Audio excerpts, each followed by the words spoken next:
പ്രത്യേകത എന്താണെന്ന് പറഞ്ഞിട്ടുണ്ടെങ്കിൽ മറ്റേത് കുറച്ചും കൂടെ ബ്രോഡായിട്ടുള്ളൊരു സബ്ജക്റ്റ് ആയിരുന്നു, എൻ്റെത് കുറച്ചും കൂടെ ഡീപ്പായിട്ടുള്ള സബ്ജക്റ്റാണ്. എനിക്ക് കുറേ സ്ലൈഡുകളുണ്ട്, ഞാൻ കുറച്ച് ആഴത്തിൽ പോകാം എന്ന് വിചാരിക്കുന്നു. സമയപരിമിതി പ്രശ്നമാവില്ല എന്ന് പ്രതീക്ഷിക്കുന്നു. അപ്പോൾ നമ്മളിന്ന് ചർച്ച ചെയ്യുന്നത് ശ്യാമമാധവം എന്നുള്ള ഖണ്ഡകാവ്യത്തെക്കുറിച്ചാണ്. ഇത് പ്രഭാവർമ്മയാണ് എഴുതിയത്. പ്രഭാവർമ്മ ഞാൻ അധികം ഡീറ്റെയിൽ ആയിട്ട് പോകുന്നില്ല. അദ്ദേഹത്തിന് കേന്ദ്ര സാഹിത്യ അക്കാദമി അവാർഡ്, കേരള സാഹിത്യ അക്കാദമി അവാർഡ്, വയലാർ അവാർഡ് എല്ലാം ലഭിച്ചിട്ടുള്ള വ്യക്തിയാണ്. ഈ വയലാർ അവാർഡും കേന്ദ്ര സാഹിത്യ അക്കാദമി അവാർഡും ശ്യാമമാധവത്തിനാണ് കിട്ടിയിട്ടുള്ളത്. അപ്പം ശ്യാമമാധവം എന്ന ഈ ഖണ്ഡകാവ്യത്തിൻ്റെ ഒരു ഖണ്ഡകാവ്യം തന്നെയാണ്. അത് കാവ്യത്തിൻ്റെ രീതിയിൽ തന്നെയാണ് എഴുതിയിട്ടുള്ളത്. നല്ല താളത്തിലും വൃത്തത്തിലും എഴുതിയിട്ടുള്ള ഒരു ഖണ്ഡകാവ്യമാണത്. അപ്പോൾ ഇതിൻ്റെ ഒരു കോണ്ടെക്സ്റ്റ് എന്താണെന്ന് പറഞ്ഞിട്ടുണ്ടെങ്കിൽ, വേടൻ്റെ അമ്പേറ്റ് മരിക്കുന്നതിന് തൊട്ടു മുമ്പ് കൃഷ്ണൻ്റെ മനസ്സിൽ കൂടെ കടന്നു പോകുന്ന ചില വിചാരങ്ങൾ. അപ്പം പാപബോധത്താൽ നീറുന്ന കൃഷ്ണനെയാണ് പ്രഭാവർമ്മ അനാവരണം ചെയ്യുന്നത് ഈ കൃതിയിൽ. അതിനോട് എതിർപ്പുണ്ടാവാം, യോജിക്കാം, പക്ഷേ പല കാര്യങ്ങളുണ്ട്. അപ്പം ഞാനതിൽ കൂടെയൊക്കെ കടന്നു പോകും. 15 അധ്യായങ്ങളുണ്ട്. അപ്പം ഞാൻ അധ്യായങ്ങളിലൂടെയൊക്കെ കടന്നു പോകും. ചില വിമർശനങ്ങളും വന്നിട്ടുണ്ട്. അപ്പോൾ അതിനെപ്പറ്റിയൊക്കെ നമ്മൾ സംസാരിക്കും. ചില വിവാദങ്ങളുണ്ട്, വിമർശനങ്ങളുണ്ട്. അപ്പോൾ നമ്മളതിൽ കൂടെയൊക്കെ ഒന്ന് കടന്നു പോകും. അപ്പം പാഴായിപ്പോയ ഒരു ജന്മമായിരുന്നു തൻ്റേതെന്ന് കൃഷ്ണൻ ചിന്തിക്കുന്നതായിട്ട് പല സ്ഥലത്തും പ്രഭാവർമ്മ പറഞ്ഞിട്ടുമുണ്ട്.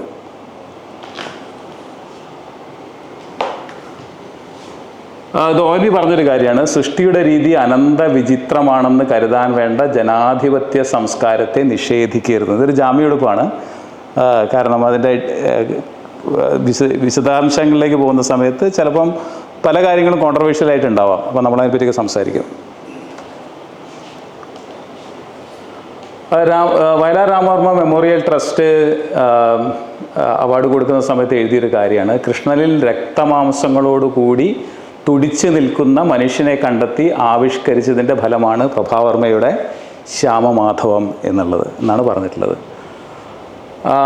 അപ്പം ഇതിൻ്റെ അകത്ത് കുറച്ച് ഡീറ്റെയിൽസ് നോക്കിക്കഴിഞ്ഞിട്ടുണ്ടെങ്കിൽ, മൃത്യുദേവൻ്റെ സവിധത്തിൽ ഏത് മർത്തിനും നചികേതസ്സായി മാറുകയും നിഭൃതജ്ഞാനത്തിനായി സ്വയം തപിക്കുകയും ചെയ്യുമെന്ന തത്വം പ്രഭാവർമ്മ നേരത്തെ തന്നെ മൃത്യുജ്ഞയം എന്ന കവിതയിൽ ആവിഷ്കരിച്ചു. അങ്ങനെയൊരു ഭാവനിർഭര മുഹൂർത്തത്തിൽ അദ്ഭുത പുരുഷനായ കൃഷ്ണൻ്റെ മനോമണ്ഡലത്തിൽ തെളിഞ്ഞും മങ്ങിയും പ്രത്യക്ഷമാകുന്ന സ്മൃതി പരമ്പരയാണ് ശ്യാമമാധവം എന്നാണ് അദ്ദേഹം എഴുതിയിട്ടുള്ളത്.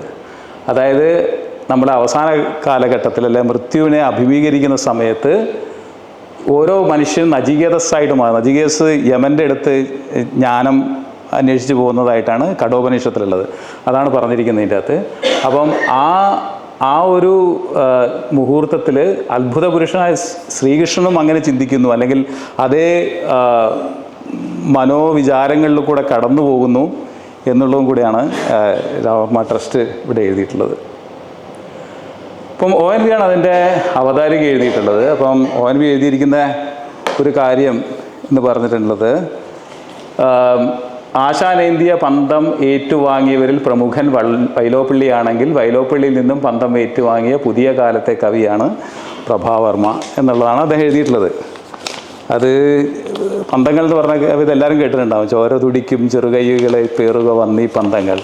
അപ്പം കുമാരനാശാൻ്റെ കൈൻ്റെ ഒപ്പം വരുമോ എന്നറിയില്ല, പക്ഷേ ചെറുകൈകളാണ്. അപ്പം ഒരു ചെറിയ കൈയാണ് പ്രഭാവർമ്മയുടെ കൈ എന്ന് വേണമെങ്കിൽ പറയാം. അപ്പോൾ കുറച്ച് കാര്യങ്ങൾ ഞാനിവിടെ ഹൈലൈറ്റ് ചെയ്തിട്ടുണ്ട്. ഒന്നാമത് ONV എഴുതിയിരിക്കുന്ന ഒരു കാര്യം, വിഗ്രഹഭഞ്ജനത്തിനുള്ള മനഃപൂർവമായിട്ടുള്ള ശ്രമമല്ല, മറിച്ച് അതിശയനീയമാം വിധം സങ്കീർണമായൊരു പാത്ര സ്വഭാവത്തെ ലൗകിക നീതിബോധത്തിൻ്റെ നിഗലോപക്ഷത്തിൽ ഉരച്ച് നോക്കി പുതിയ നിഗമനങ്ങളിലെത്തുകയാണ്, അവ ധീരമായി വെളിപ്പെടുത്തുകയും ചെയ്യുകയാണ് കവി ചെയ്യുന്നതാണ്. വിഗ്രഹഭഞ്ജനമല്ല കവി ഇവിടെ ഉദ്ദേശിച്ചിരിക്കുന്നത് എന്നുള്ളതാണ് ONV പറയുന്നത്. ഒരു പുതിയ കാഴ്ചപ്പാട്, ഒരു ഒപ്പീനിയൻ എന്ന് വേണമെങ്കിൽ പറയാം. ആ ഒരു രീതിയിലാണ് കവി കൃഷ്ണനെ ഈ കവിതയിൽ നോക്കി കാണുന്നതെന്ന്.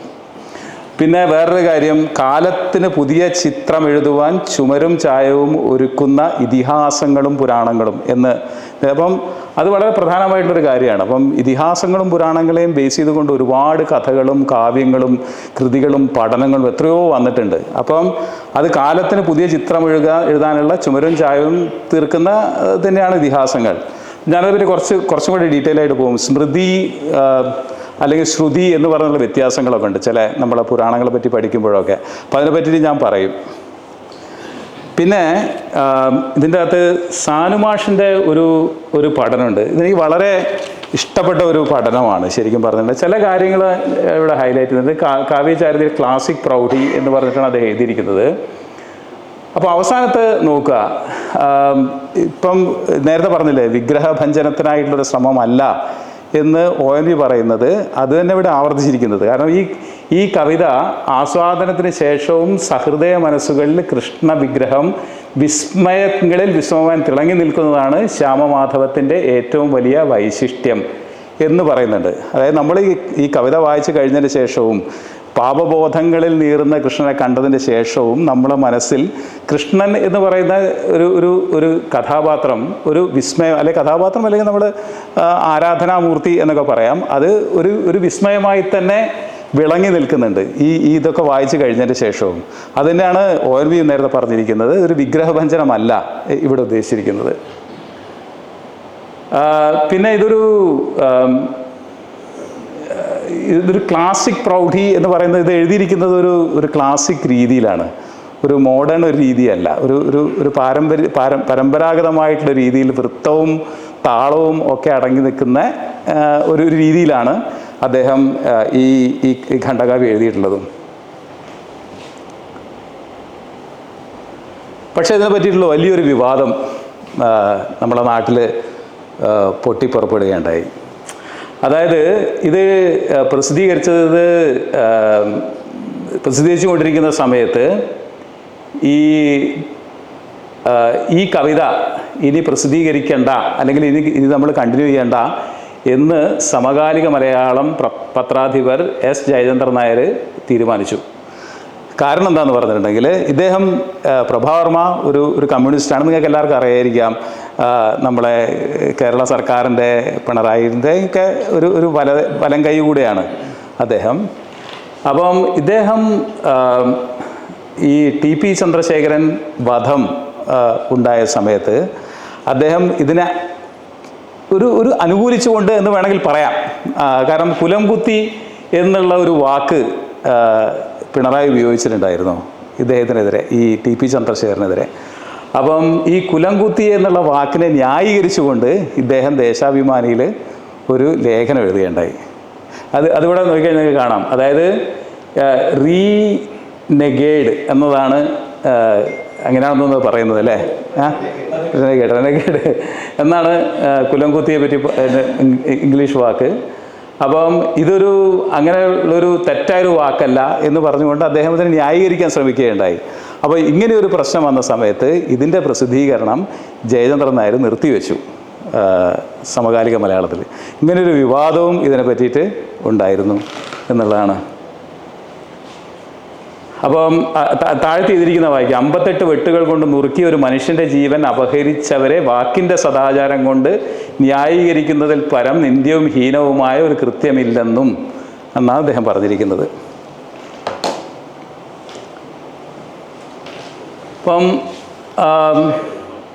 വേറൊരു കാര്യം, ഒരു പ്രഭാവർമ്മ ഒരു കമ്മ്യൂണിസ്റ്റാണ്, ഇടതുപക്ഷ ചിന്താഗതിക്കാരനാണ്, അല്ലെങ്കിൽ ഒരു ആധുനികനാണ്. പക്ഷേ അദ്ദേഹത്തിൻ്റെ എഴുത്ത് രീതികൾക്ക് ഒരു പാരമ്പര്യമായിട്ടുള്ള, അല്ലെങ്കിൽ അത് ക്ലാസിക്കൽ രീതിയിലാണ് അദ്ദേഹം നേരത്തെ എഴുതിയിരിക്കുന്നത്. അപ്പം ഇതിനെപ്പറ്റി ഇദ്ദേഹമായിട്ടൊരു ഇൻ്റർവ്യൂവിൽ ഈ ചോദ്യം വന്നിട്ടുണ്ട്. ഈ പാരമ്പര്യത്തോടുള്ള വൈരുദ്ധ്യാത്മകമായിട്ടുള്ള സമീപനം എന്നുള്ളതാണ് ചോദ്യത്തിൻ്റെ പ്രധാന കാതൽ. വൈരുദ്ധ്യാത്മകമാണ്. കാരണം ഇതൊരു മോഡേൺ ആയിട്ടല്ല, ഇതിന് പല കവിതകളും, അദ്ദേഹത്തിന് ഈ കവിത മാത്രമല്ല പല കവിതകൾ അദ്ദേഹം എഴുതിയിരിക്കുന്നതൊക്കെ ഒരു ക്ലാസിക്കൽ ഒരു രീതിയിൽ തന്നെയാണ്. അപ്പം അദ്ദേഹം പറയുന്ന ഉത്തരം എന്താണെന്ന് പറഞ്ഞിട്ടുണ്ടെങ്കിൽ, പാരമ്പര്യത്തിൽ നിന്ന് പൂർണ്ണമായിട്ടുള്ള വിച്ഛേദനമല്ല ആധുനികത എന്ന് അദ്ദേഹം പറയുകയുണ്ടായി. പിന്നെ പറഞ്ഞിരിക്കുന്ന വേറൊരു കാര്യം, ഇത് തന്നെയാണ് മാർക്സിയൻ കാഴ്ചപ്പാടും എന്ന്. അതിനോട് നമുക്ക് യോജിക്കാതിരിക്കാം. കാരണം നമ്മൾ സാംസ്കാരിക വിപ്ലവവും പിന്നെ പോൾപോട്ടിനൊക്കെ കണ്ടതുകൊണ്ട് അത് പൂർണ്ണമായിട്ട് എൻ്റെ അഭിപ്രായത്തിൽ അത് ശരിയാണെന്ന് ഞാൻ വിശ്വസിക്കുന്നില്ല. പക്ഷേ അദ്ദേഹം പറയുന്നത് ഇത് തന്നെയാണ് മാർക്സിയൻ കാഴ്ചപ്പാട്. പാരമ്പര്യത്തെ അന്ധമായി നിഷേധിക്കുന്നത് ഫാസിസ്റ്റുകളും നാസിസ്റ്റുകളുമാണ് എന്നാണ് അദ്ദേഹത്തിൻ്റെ ഒരു അഭിപ്രായം. അതേപോലെ പ്രൊഫസർ വി എൻ മുരളി പറഞ്ഞ കാര്യം, ശ്യാംവാദം വായിക്കുമ്പോൾ ഇറാഖും ടുണീഷ്യയും സിറിയയും ഒക്കെ മനസ്സിലേക്ക് വരും. ഇതൊന്നും അതെങ്ങനെയാണ് വരുന്നത് അത് ഒരു അഭിപ്രായമാണ്. പക്ഷേ നമുക്ക് അങ്ങനെ ഒരു തോന്നൽ എനിക്കുണ്ടായിട്ടില്ല പ്രത്യേകിച്ച്. അപ്പം അങ്ങനെ പല എന്താ പറയുക അഭിപ്രായങ്ങൾ, പല അതിനെപ്പറ്റിയുള്ള റിയാക്ഷൻസൊക്കെ ഈ കവിതയെ പറ്റി വന്നിട്ടുണ്ട്. അപ്പം നേരത്തെ പറഞ്ഞ പോലെ ഇത് 15 അധ്യായങ്ങളാണ് ഈ ഖണ്ഡകാവ്യത്തിലുള്ളത്. ആദ്യത്തെ അധ്യായത്തിൻ്റെ പേര് കൃഷ്ണായനം എന്നുള്ളതാണ്. ഇതൊരു കോണ്ടെക്സ്റ്റ് ഉണ്ടാക്കുകയാണ് അദ്ദേഹം. ഇത് ഈ ഖണ്ഡകാവ്യത്തിലേക്കുള്ള ഒരു കോണ്ടെക്സ്റ്റ് ബിൽഡിംഗ് ആണ് ആദ്യത്തെ അധ്യായത്തിൽ അദ്ദേഹം ചെയ്തിരിക്കുന്നതെന്ന് പറയാം. അതായത് അദ്ദേഹം പറയുകയാണ്, ബഹുജനം പാടി നടക്കുന്ന പുരാണ കവികൾ വർണ്ണിച്ച കൃഷ്ണരൂപമോ ഭാവമോ അല്ല എൻ്റെ മനസ്സിൽ എന്നാണ് അദ്ദേഹം ആദ്യത്തെ അധ്യായത്തിൽ പറഞ്ഞിരിക്കുന്നത്. അപ്പം നിങ്ങൾക്കിത് കണ്ടാൽ മനസ്സിലാവും. ഇത് നിങ്ങൾ കാണുന്നുണ്ടോയെന്ന് അറിയില്ല. ആ ലൈറ്റ് ഒന്ന് ഓഫ് ചെയ്താൽ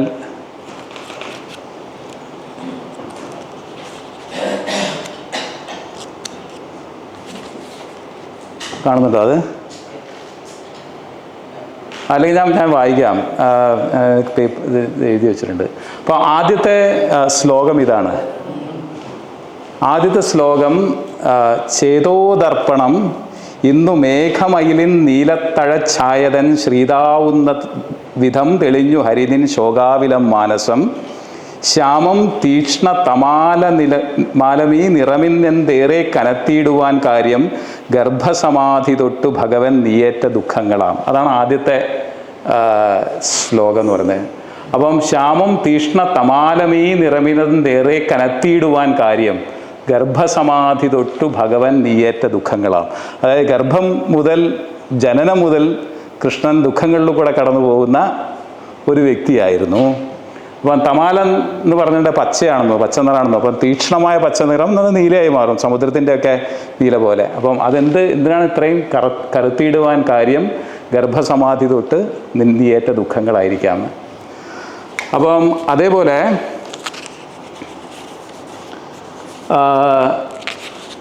ഇതിനകത്ത് പറയുന്ന ഒരു കാര്യം, പാടിപ്പാടി രസിപ്പതുണ്ട് പലരും രാധാസമേതം ഭവാൻ നീലാരണ്യ നികുഞ്ചമൊന്നിലൊളിവിൽ പങ്കിട്ടൊര സന്ധ്യയെ ആയർ പെൺകുടിമാരുമൊത്തു കളിയാടിപ്പോന്ന നേരത്തെ എന്നാലൻ നേരിതറിഞ്ഞുകൊള്ളുക ഹൃദയ ഞാൻ കാൺമീലിതേതൊന്നുമേ. അപ്പം കവി ഇതൊന്നും കാണുന്നില്ല. അപ്പം നമ്മൾ പുരാണ പറയുന്നതും ബാക്കിയുള്ള കവികൾ വർണ്ണിച്ചതുമായുള്ള കൃഷ്ണനെ അല്ല പ്രഭാവർമ്മ കാണുന്ന കൃഷ്ണൻ. ഓക്കെ, അപ്പം പ്രഭാവർമ്മ കാണുന്ന കൃഷ്ണൻ എന്താ നിങ്ങൾക്ക് കാണുന്നുണ്ടോ? അത് അവസാനത്തത് വായിക്കാൻ പറ്റുന്നുണ്ടോ? ഞാൻ പറയാതെ, എന്നാൽ ഉണ്ടൊരു കൃഷ്ണരൂപമകമേ, അവസാനത്തെ ഭാഗം, എല്ലായ്പ്പോഴും കണ്ണടച്ചെന്നാൽ വന്നു തുളുമ്പും അശ്രുകണമെന്നോണം തിളങ്ങുന്നതായി കാണെ എരിഞ്ഞെരിഞ്ഞ് കനലായിത്തീരുന്ന ദുഃഖങ്ങളാൽ കാലം തീർത്തൊരു കൃഷ്ണൻ ഈ വനമഹാഗർഭത്തിൽ ഏകാഗിയായി. അപ്പം കൃഷ്ണൻ വനത്തിൽ പോയിരിക്കുകയാണ്. അപ്പോൾ വനത്തിൽ കൃഷ്ണൻ ഏകാഗിയായിട്ടിരിക്കുക. അപ്പം ആ വേടൻ വന്ന് അമ്പെയ്യാൻ വേണ്ടി കാത്തു നിൽക്കുകയാണ്. അപ്പം അങ്ങനെയുള്ള ഒരു കൃഷ്ണനെയാണ് ഇദ്ദേഹം കാണുന്നത്. എന്നാലുണ്ടൊരു കൃഷ്ണരൂപം അകമേ എല്ലായ്പ്പോഴും കണ്ണടച്ചാൽ വന്നു തുളുമ്പും അശ്രുകണമെന്നോളം തിളങ്ങുന്നതായി കാണെ എരിഞ്ഞെരിഞ്ഞു കനലായിത്തീരുന്ന ദുഃഖങ്ങളാൽ കാലം തീർത്തൊരു കൃഷ്ണൻ. കാണെ എരിഞ്ഞെരിഞ്ഞു കനലായിത്തീരുന്ന ദുഃഖങ്ങളാൽ കാലം തീർത്തൊരു കൃഷ്ണൻ. ആ കൃഷ്ണൻ വനമഹാഗർഭത്തിൽ ഏകാഗിയായിട്ട് ഇരിക്കുകയാണ്. അതാണ് ആദ്യത്തെ അധ്യായം. ഇതിന് ക്ലാരിറ്റിയിലൊരു പ്രശ്നമുണ്ട്. ഓക്കെ, അപ്പോൾ ഇതിൻ്റെ അകത്ത് വേറൊരു കാര്യം പറയാനുള്ളത്, ഇദ്ദേഹം ഉപയോഗിച്ചിരിക്കുന്ന ആദ്യത്തെ 2 ശ്ലോകങ്ങളുടെ ആദ്യത്തെ വാക്ക് അത് ശിക്ഷാഷ്ടകം എന്നുള്ള ചൈതന്യ മഹാപ്രഭുവിൻ്റെ ഈ സംസ്കൃത ശ്ലോകത്തിൽ നിന്ന് എടുത്തിരിക്കുന്നതാണ്. അതാണ് ചേതോദർപ്പണം എന്നിവിടെ കാണാൻ. മനസ്സാകുന്ന കണ്ണാടി, മനസ്സിൻ്റെ കണ്ണാടി എന്നൊന്ന് പറയാം. പിന്നെ ആനന്ദാംബുധി എന്നാണ് അടുത്ത ശ്ലോകം ആരംഭിക്കുന്നത്. അപ്പോൾ ഇത് രണ്ടും എടുത്തിരിക്കുന്നത് ഇതാണ്. പാരമ്പര്യത്തെ അദ്ദേഹം പൂർണ്ണമായി നിഷേധിക്കുന്നില്ല എന്നുള്ളതിൻ്റെ ഒരു ഉദാഹരണം കൂടിയാണത്. അത് എടുത്തിരിക്കുന്നത് അങ്ങനെയാണ് എടുത്തിരിക്കുന്നത്. അത് അദ്ദേഹം നേരിട്ട് പറഞ്ഞിട്ടില്ല. ഞാൻ നമ്മളെ പ്രമോദായിട്ട് സംസാരിക്കും, പ്രമോദാണ് ഇത് പറഞ്ഞത്, അദ്ദേഹം എടുത്തിരിക്കുന്നതിൻ്റെ അകത്താണെന്ന്.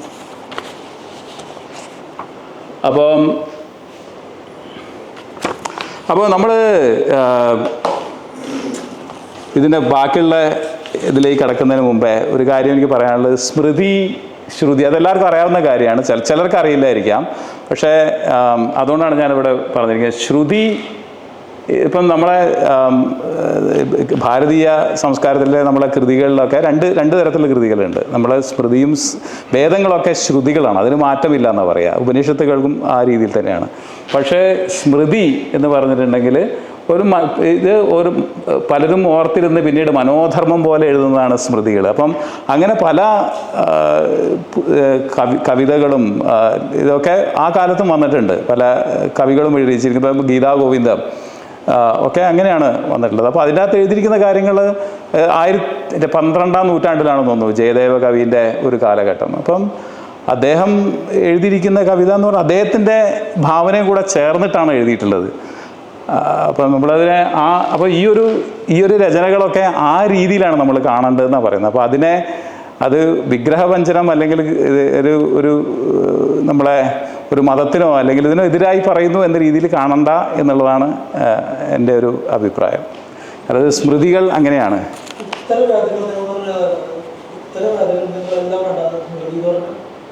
ഉത്തരവേദങ്ങൾ രണ്ടാമത്തെ വിഭാഗത്തിൽ ഉത്തരവേദം എന്ന് പറഞ്ഞിട്ടുണ്ടെങ്കിൽ ഇതായിരിക്കും നമ്മളെ വേദങ്ങളുടെ ഉപവേദങ്ങളൊക്കെ അതൊക്കെ. ആയുർവേദമൊക്കെ അതിൽ പെടുന്നതാണോ അറിയില്ല. അപ്പം നമ്മൾ അടുത്ത ഇതിലേക്ക് കടക്കുന്ന സമയത്ത് ദ്വാരകാവർത്തം എന്നാണ് രണ്ടാമത്തെ അധ്യായം. അപ്പോൾ ഇത് കാണുന്നില്ല, നിങ്ങൾക്ക് വായിക്കാൻ പറ്റുന്നില്ല റൈറ്റ് ഹാൻഡ് സൈഡിൽ തീരെ.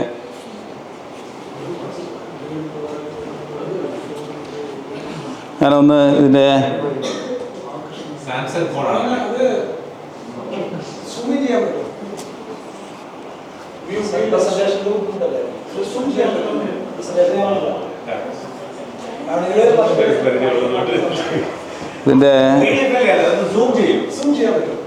ഇത് തൊട്ടുണ്ടെങ്കിൽ ഇത് പോവും. ഇതിങ്ങനെ തൊടുത്ത് വെച്ചിരിക്കുക.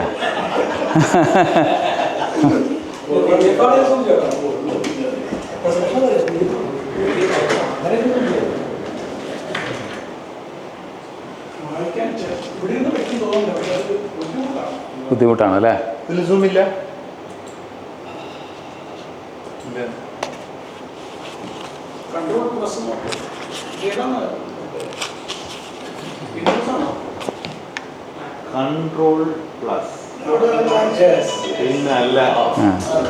പക്ഷെ അത് എങ്ങനെ നമ്മൾ അപ്പം ഞാനത് ചെറുതായി അഡ്ജസ്റ്റ് ചെയ്യേണ്ടി വരും അല്ലേ?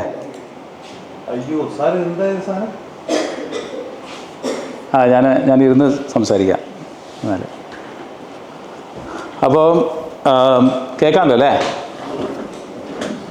അപ്പോൾ അടുത്ത ദ്വാരകാവർത്തം എന്നതിൻ്റെ അകത്ത് ഇപ്പം നേരത്തെ പറഞ്ഞ പോലെ ഏതോ നിഷാദനായ അറിയാതെ തൊടുത്ത കണ കാലിൽ തുളച്ച് കയറുകയാണ്. കൃഷ്ണൻ്റെ കാലിലേക്ക് ഈ അമ്പ് തുളച്ച് കയറുകയാണ് രണ്ടാമത്തെ ഇതിൻ്റെ അകത്ത്. അതിൻ്റെ അകത്ത് എന്നിട്ടോ കൃഷ്ണൻ്റെ മനസ്സിലേക്ക് ഓർമ്മകൾ ഒഴുകി വരുന്നു. മരണമിഹ ശിശിരതരം അണയുവതിന് മുൻപ്, മരണം ശിശിരം പോലെ അണയുന്നതിന് മുമ്പ് കൃഷ്ണൻ്റെ മനസ്സിലേക്ക് ഓർമ്മകൾ ഓടി വരുന്നു. അപ്പം അതിനകത്ത് പറഞ്ഞിരിക്കുന്ന കാര്യങ്ങൾ ഇവിടെ ഇപ്പം വലത്ത് ഭാഗത്തുള്ളത് മുഴുവനായിട്ട് വായിക്കുന്നില്ല. ഒക്കെയും കാണുകയാൽ കൃഷ്ണ നിന്റെ കൺകൾ നിറഞ്ഞുവോ, അല്ലെങ്കിൽ ഉൾക്കനൽ ചൂടാൽ കണ്ണുനീരും വരണ്ടുവോ, അപ്പോഴും നിന്നെ ആനന്ദരൂപനെന്തു വാഴ്ത്തുവാൻ കാൺമതെന്തായതിൻ ഭാവം കാണുന്നവർ നിർണയിക്കയോ. ആനന്ദമയമെന്നാർക്കു കരുതാം ജീവിതത്തിനെ, ആനന്ദപൂർണമാം വാഴു താങ്ങാൻ ആർക്കു സാധ്യമാം. വേണ്ടത് ആനന്ദമെന്നാകിൽ അതാണ് ആരായ്വതെപ്പോഴും, കാൺമത് ആനന്ദമെന്നാവാം തോന്നലന്നേരമൊക്കെയും. എന്നുള്ളതാണ്. അപ്പം കൃഷ്ണൻ എന്ന് പറഞ്ഞിട്ടുണ്ടെങ്കിൽ ആനന്ദ ചിന്മയ ഹരേ ഗോപികാരമണ എന്നാണ് നമ്മളെ ഹരിനാമകീർത്തനത്തിൽ പറഞ്ഞിരിക്കുന്നത്. അപ്പം അങ്ങനെയുള്ള ആനന്ദരൂപനാണോ കൃഷ്ണൻ? ഇങ്ങനെയുള്ള അവസ്ഥയിൽ ആനന്ദമാണോ അദ്ദേഹത്തിന് ഉണ്ടായിട്ടുള്ളത് എന്നുള്ള ചോദ്യം. പക്ഷേ ആ ആനന്ദം, ഇദ്ദേഹം ഇവിടെ ആനന്ദം എന്ന് ഉപയോഗിച്ചിരിക്കുന്നത് സന്തോഷം എന്നുള്ള ഒരു ഭാവത്തിലാണ്, അല്ലാതെ ഹാപ്പിനെസ് എന്നുള്ള ബ്ലിസ് എന്ന് പറഞ്ഞിട്ടുള്ള ആനന്ദമാണ് ഇപ്പം എഴുത്തച്ഛനൊക്കെ ഉപയോഗിച്ചത്. അപ്പം ഇതിനൊരു വളരെ ഉപരിപ്ലവമായിട്ടുള്ള ഒരു ചിന്തയായിട്ടാണ് എനിക്ക് തോന്നിയിട്ടുള്ളത്, പ്രത്യേകിച്ചും ആനന്ദം എന്ന വാക്ക് ഉപയോഗിച്ചിരിക്കുന്ന രീതി എന്ന് പറയുന്നത്. കാരണം ഇപ്പം അതാണ് അടുത്ത. ഇപ്പം ആനന്ദം എന്നുള്ളത് കൊണ്ട് എന്താണ് ഉദ്ദേശിക്കുന്നത് എന്നുള്ളതും കൂടെ നമുക്ക് നോക്കാം.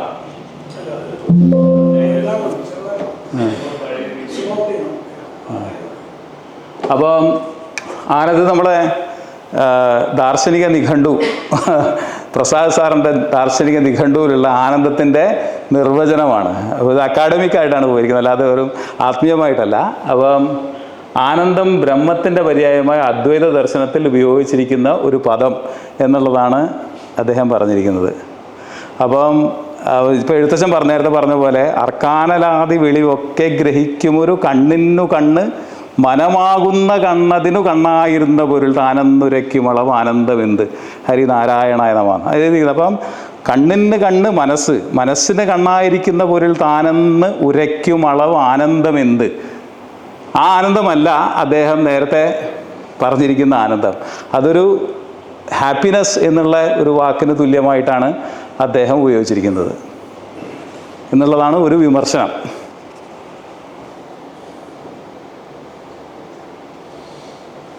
അപ്പം മൂന്നാമത്തത് അധ്യായം വിഷാദപർവം. ഇത് നമ്മളെ ഇതിൻ്റെ അകത്ത് അർജുന വിഷാദയോഗം പോലെ കൃഷ്ണൻ്റെ വിഷാദം, അതാണ് അദ്ദേഹം ഇതിനകത്ത്. അപ്പം ഇത് വളരെ നന്നായിട്ടുള്ളൊരു തുടക്കമാണത്. ഇല്ലാ തിരിച്ചുവരവില്ല വചസ്സുമൊരു വില്ലെയ്തൊരമ്പും ഒരുപോൽ രണ്ടും തറച്ചു കയറും ചെന്നു ഹൃത്തടമെന്നും ഉറിച്ചു തറയും പണ്ടേ അറിഞ്ഞ കഥ എന്നാകയാലിതിലില്ലാ വിഷാദമണുവും എന്നാലും ഓർമ്മകളിലൂടെ എത്തി നെഞ്ചിലത് വിസ്ഫോടനം എത്ര തുടരും. അപ്പം ആ വിഷാദപർവത്തിൽ വ്യർത്ഥങ്ങളായവയേറ്റു നടത്തുവാനോ കഷ്ടം കളഞ്ഞു നിജ ജന്മം അതിൻ്റെ അർത്ഥം. നിൻ്റെ ജന്മത്തിൻ്റെ അർത്ഥം വ്യർത്ഥങ്ങളായുള്ള കാര്യങ്ങൾ ഏറ്റു നടത്തുവാൻ വേണ്ടി നീ കളഞ്ഞുവോ എന്നുള്ള ഒരു ചോദ്യമാണ് കവി ഇവിടെ ചോദിക്കുന്നത്. അപ്പം അതിൽ ചില വരികൾ വളരെ താല്പര്യപൂർവ്വം വായിച്ച ഇതിൻ്റെ അർത്ഥമാണത്. അത് എഴുതിയിരിക്കുന്ന വേറെ രീതിയിലാണ്, പക്ഷേ അദ്ദേഹം ഉദ്ദേശിച്ചിരിക്കുന്നത് ഇതാണെന്നാണ് ഞാൻ മനസ്സിലാക്കുന്നത്. അതായത് ജീർണവസ്ത്രം, നമ്മളെ ഭഗവത്ഗീതയിൽ പറഞ്ഞ ജീർണവസ്ത്രം പോലെയാണ് ശരീരമെങ്കിൽ അതിനത്രേ പ്രാധാന്യമുള്ളൂ എങ്കിൽ അതിൻ്റെ ഹനനത്തിലും അർത്ഥമില്ലല്ലോ എന്ന് അദ്ദേഹം ഭംഗ്യന്തരേണ ഒരു ചോദ്യം ചോദിക്കുന്നുണ്ട്, കവി ചോദിക്കുന്നതാണ്. അതായത് ശരീരം ജീർണവസ്ത്രമാണ്, അതിനെ കൊല്ലുന്നതിലും പ്രശ്നമില്ല എന്ന് കൃഷ്ണൻ പറയുമ്പോൾ അതിൻ്റെ ഹനനത്തിലും കൊല്ലാതിരിക്കുന്നൂടെ? രണ്ടിലും അർത്ഥമില്ലല്ലോ, ശരീരം എന്തായാലും നശിച്ചു പോകുന്നതല്ലോ അല്ലേ എന്നുള്ളൊരു ചോദ്യം അദ്ദേഹം ഇതിൻ്റെ അകത്ത് ഉന്നയിക്കുന്നുണ്ട്. അപ്പം രണ്ടാമത്തെ ആ വരി നോക്കുക. ആനന്ദമൂർത്തി ഹരിയെന്ന് മനുഷ്യരെല്ലാം വാഴ്ത്തുന്നതായ അറിവു ദുഃഖഹരത്വലക്ഷ്യം നേടുന്നതിനവർ ഭജിപ്പു നിതാന്തമെന്നാൽ ആരങ്ങറിഞ്ഞു തവ ദുഃഖം അതിൻ്റെ ആഴം. അപ്പം എല്ലാവരും കൃഷ്ണനെ ഭജിക്കുന്നു നമ്മളെ ദുഃഖങ്ങളൊക്കെ മാറിക്കിട്ടാൻ വേണ്ടി, പക്ഷേ കൃഷ്ണൻ്റെ ദുഃഖങ്ങൾ ആരറിയുന്നു എന്നുള്ളതാണ് അദ്ദേഹം ഇവിടെ ചോദിച്ചിരിക്കുന്ന ഒരു ചോദ്യം.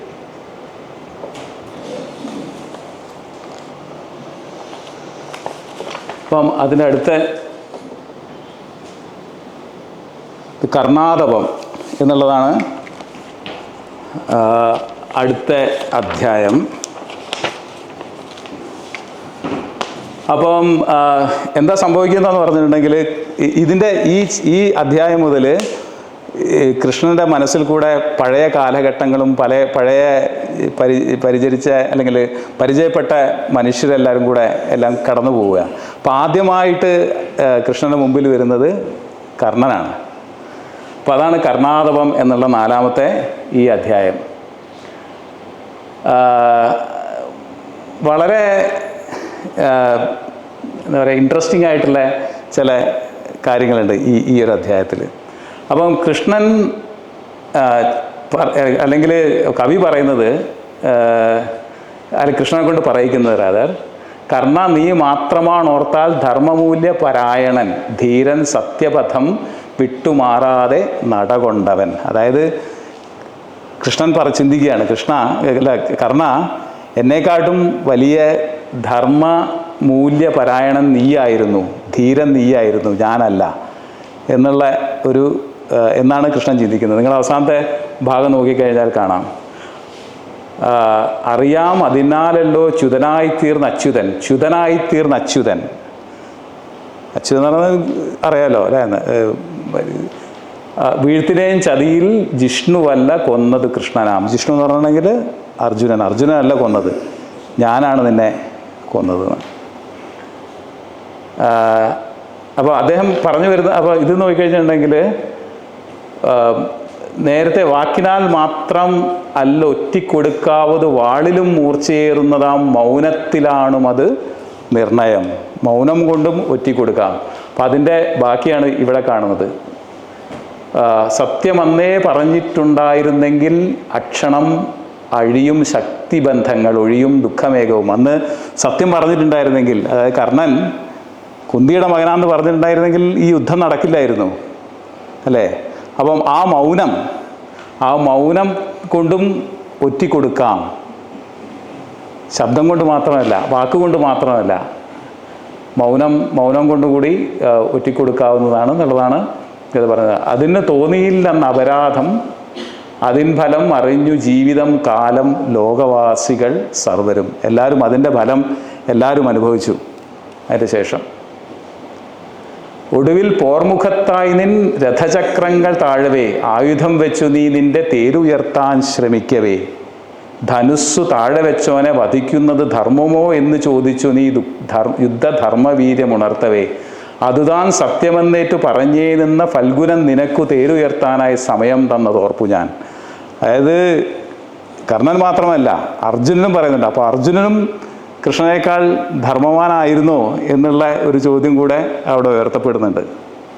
പക്ഷേ അക്ഷണം നിന്നിലേറുന്ന യുദ്ധവീര്യം കെടുത്തുവാൻ വിളിച്ചു നിന്നെ സൂതപുത്രൻ എന്നു നിരങ്കുശം. നിന്നെ ഞാൻ സൂതപുത്രൻ എന്ന് വിളിച്ചു.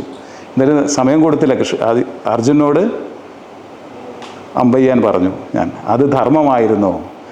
അപ്പം പക്ഷേ കർണനാണെങ്കിലോ, കർണൻ കുന്തിക്ക് കൊടുത്തൊരു വാക്കുണ്ടായിരുന്നു. കുന്തിക്ക് കൊടുത്ത വാക്ക്, നിൻ്റെ മക്കളിൽ അർജുനൻ ഒഴിച്ച് വേറെ ആരെയും ഞാൻ കൊല്ലില്ല എന്നുള്ളൊരു വാക്ക് കൊടുത്തിട്ടുണ്ടായിരുന്നു. അപ്പം കൊല്ലാനുള്ള അവസരങ്ങൾ ഉണ്ടായിട്ടും വധിക്കാനുള്ള അവസരങ്ങൾ ഉണ്ടായിട്ടും കർണൻ അവരൊക്കെ വെറുതെ വിട്ടിട്ടുണ്ട്.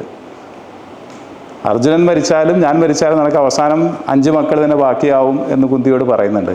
അപ്പോൾ അത് വാക്ക് പാലിക്കുന്നുണ്ട്. അത്രയും വലിയ ധർമ്മവാനാണ് കർണൻ. എന്നാൽ താൻ അത്രയും വലിയ ധർമ്മവാനായിരുന്നു. താൻ ഈ ധർമ്മം അധർമ്മം എന്നൊക്കെ പറഞ്ഞിരുന്നുവെങ്കിലും താൻ എന്താ പറയുക, ആ ഒരു ചെയ്ത കാര്യങ്ങൾ ധർമ്മമായിരുന്നു എന്നുള്ളൊരു ചിന്ത കൃഷ്ണനിൽ കൂടെ കടന്നു പോവുകയാണ് എന്നുള്ളതാണ് കവി പറയുന്നത്. അപ്പം അടുത്ത ഇത് ധർമ്മസങ്കരം. ഇത് വരുന്നത് ജയദ്രഥനാണ് ഒരു ഇതിലേക്ക് വരുന്നത്. അപ്പം യുദ്ധത്തിൽ അസ്തമയത്തിന് മുന്നമേ നിന്നെ വധിക്കുവാനാകാതെ അർജുനൻ നന്നേ വിയർത്തൊരു നേരം യുദ്ധധർമ്മത്തെ വിട്ടു തന്ത്രത്തെ തിരഞ്ഞു ഞാൻ. അപ്പം ജയദ്രഥനെ സൂര്യൻ അസ്തമിക്കുന്നതിന് മുമ്പേ കൊല്ലും എന്ന് പറഞ്ഞു, അല്ലെങ്കിൽ ഞാൻ ആത്മഹത്യ എന്ന് പറഞ്ഞല്ലേ. അപ്പം അതിന് തന്ത്രത്തെ തിരഞ്ഞു, കാരണം സൂര്യനെ മറച്ചു സുദർശനം കൊണ്ട് അല്ലേ. അപ്പം അതിൻ്റെ അകത്ത് അധർമ്മത്തെ പറ്റിയിട്ട് ഒരുപാട് കാര്യങ്ങൾ നിങ്ങൾക്ക് അവിടുന്ന് റൈറ്റ് സൈഡിൽ കാണുന്നുണ്ടോയെന്നറിയില്ല. ഈ ഒരു അധ്യായത്തിൽ വരുന്നുണ്ട്. അത് ഞാൻ വായിക്കാം. അത് വളരെ പ്രധാനമായിട്ടുള്ള ഒരു ഭാഗമാണ്. അതിനകത്ത് ധർമ്മം അധർമ്മം എന്നുള്ള പറ്റിയിട്ട് അടുത്ത ഒരു സ്ലൈഡിൽ ഞാൻ സംസാരിക്കുകയും ചെയ്യും കഴിഞ്ഞിട്ട്. പാർത്ഥാത്മജൻ്റെ ശിരസിൽ ചവിട്ടി നീ ആകയാൽ ധർമ്മനിരപേക്ഷമായി തന്നെ നിന്നെ ഒടുക്കിടാമെന്ന് ചിന്തിച്ചു ഞാൻ. അന്നതു ധർമ്മമെന്നേ നിർവചിച്ചു ഞാൻ. അധർമ്മത്തിൽ കൂടെ നിന്നെ കൊല്ലുന്നതും ധർമ്മമാണ് എന്ന് ഞാൻ ചിന്തിച്ചു. കാരണം പാർത്ഥാത്മജനെ പാർത്ഥാത്മൻ്റെ ശിരസിൽ ചവിട്ടി നീ അഭിമന്യുവിൻ്റെ. എന്നാൽ മരുത്തിൻ മകനെന്നൊരു ദിനം നിന്നാനിടം കാൽ സുയോധനൻ തന്നുടൽ തന്മേൽ കയറ്റി വച്ചങ്ങനെ ഞാനതിൽ കണ്ടീല തെല്ലുമേ ധർമ്മവിലംഘനം. അതായത് മരുത്തിൻ മകൻ ഭീമസേനൻ ദുര്യോധനൻ്റെ മുകളിൽ കാല് കയറ്റി വെച്ചപ്പോൾ ഞാനതിൻ്റെ അകത്ത് അധർമ്മം കണ്ടില്ല. അന്നു ജരാസന്ധനെ കൊല്ലുവാൻ ഭീമനൊട്ടും കഴിയാതെ വന്ന നേരത്തൊരു പച്ചില കീറി മറിച്ചിട്ടു കാട്ടിനേൻ, അതും ധർമ്മമായിരുന്നു. ഒരു പച്ചില കീറി കാണിച്ചു, അങ്ങനെ ജരാസന്ധനെ കൊല്ലാൻ പറ്റുള്ളൂ. അപ്പോൾ ഭീമസേനൻ ഈ ജരാസന്ധനെ 2 കഷ്ണമായിട്ട് മുറിച്ച് കളയുക ചെയ്യുന്നത്, ചീന്തി എറിയുക ചെയ്യുന്നത്.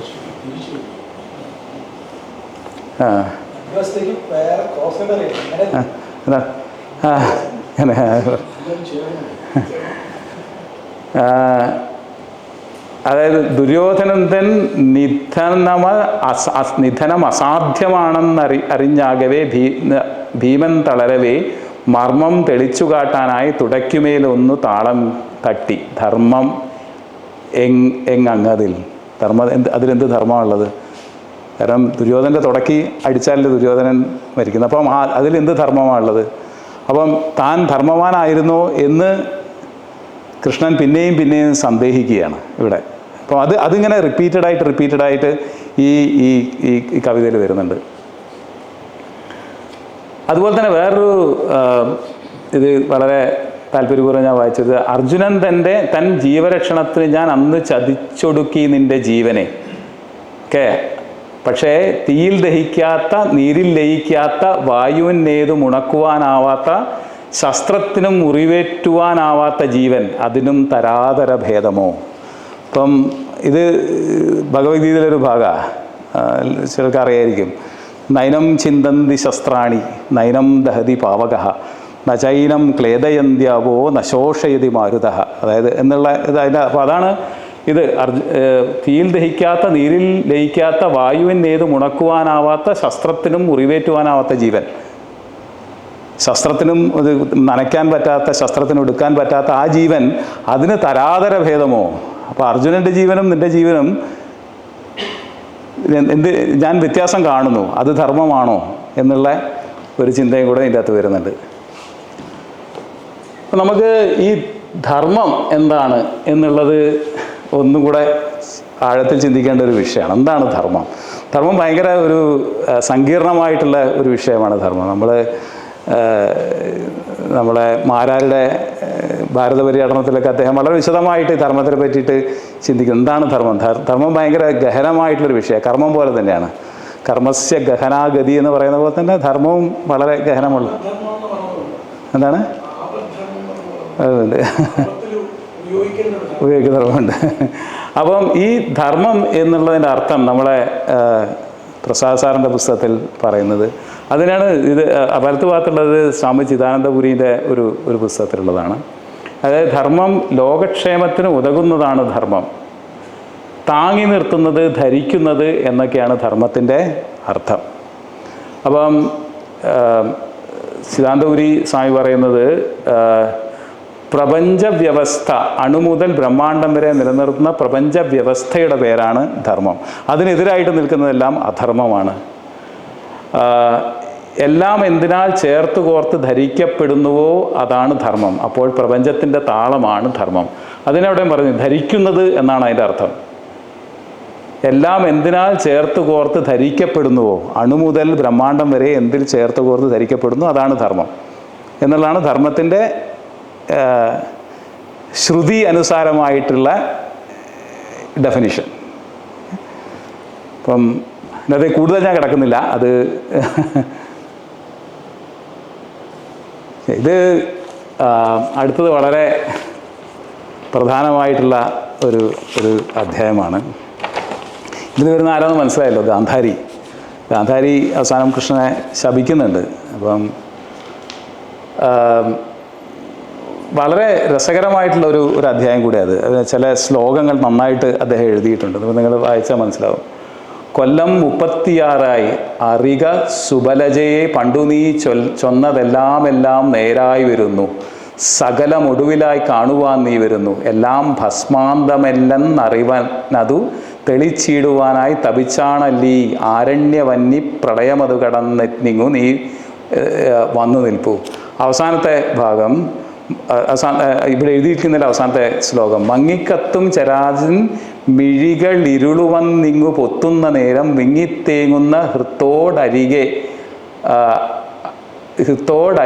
അണവതിൻ അമ്മതാൻ എന്ന വണ്ണം നന്നേ വന്ദിച്ചു കൃഷ്ണൻ അണകയായി ചൊൽകയായി ഇപ്രകാരം, ധന്യേ കൈക്കൊള്ളുക ഇന്നീ അഗതിയെ ഹൃദയേ പാപിയാം പുത്രനായി നീ. അപ്പം എന്നെ നീ സ്വീകരിക്കുക, പാപിയായിട്ടുള്ള നിൻ്റെ പുത്രനായിട്ട് എന്നെ സ്വീകരിക്കുക എന്നുള്ളതാണ് കൃഷ്ണൻ ഇതിൻ്റെ അകത്ത് ഗാന്ധാരിയോട് പറയുന്നത്.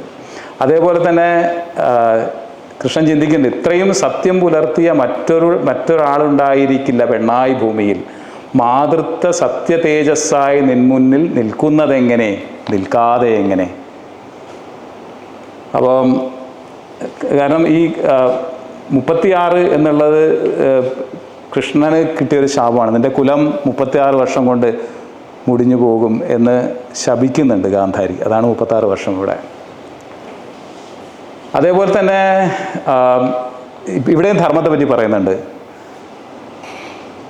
ദുര്യോധനൻ അനുഗ്രഹം വാങ്ങിക്കാൻ വേണ്ടി എത്തുന്ന സമയത്ത് ഗാന്ധാരി യഥോ ധർമ്മസ്തോ ജയ എന്ന് പറയുള്ളൂ, വിജയീ ഭവ എന്ന് പറയില്ല.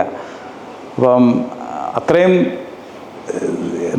ധർമ്മം ഉൾക്കൊണ്ടിട്ടുള്ള ഒരു സ്ത്രീയായിരുന്നു ഗാന്ധാരി എന്നുള്ളതാണ്.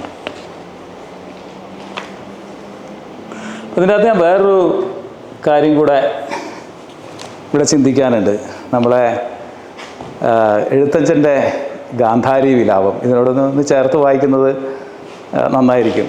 അപ്പം ഗാന്ധാരി വിലാപത്തിൽ അവസാനം, ചിന്തിക്കിൽ നിൽ മറിമായം ഇതൊക്കെയും ഗാന്ധാരി പിന്നെയും ചൊന്നാൾ, മുകുന്ദനോട് ആന്തരം ഇത്രയുള്ളൊരു നീയും തവ വംശവും കൂടെ മുടിഞ്ഞു പോവും ഇല്ലൊരു സംശയം 3 പന്തീരാണ്ടു ചെല്ലുമ്പോൾ. സോ അങ്ങനെ 3 പന്തീരാണ്, 36 വർഷം കഴിഞ്ഞാൽ നീയും നിൻ്റെ കുലവും മുടിഞ്ഞു പോകും എന്നുള്ള ശാപം. ഇത് എഴുത്തച്ഛൻ്റെതാണ്. ഇത് പലർക്കും കേട്ടിട്ടുണ്ടാവും. വീണിതല്ലോ കിടക്കുന്നു ധരണിയിൽ ശോണിതവും അണിഞ്ഞ അയ്യോ ശിവ ശിവ. പലരും കേട്ടിട്ടുണ്ട്, പല സ്ഥലങ്ങളിലായിട്ട് കേട്ടിട്ടുള്ള ഇതായിരിക്കും അത്.